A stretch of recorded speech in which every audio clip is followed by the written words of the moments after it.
Howdy, y'all. You want to patch up a leaky roof with paper towels now, would you?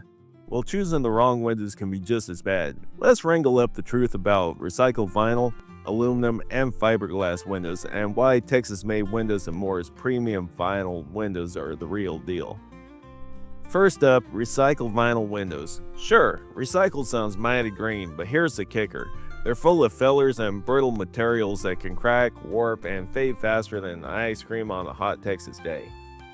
Then there's aluminum windows. They're tough, but about as energy efficient as a screen door on a submarine.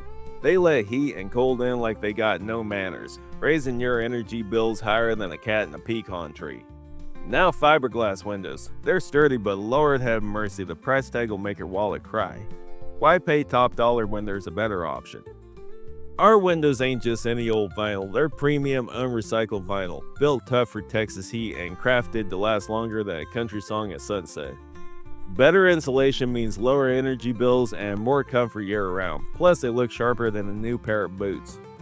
So don't settle for windows that'll quit on you faster than a spring storm. Call Texas-made Windows and More today, where quality comes standard and service is as reliable as the Texas sunrise.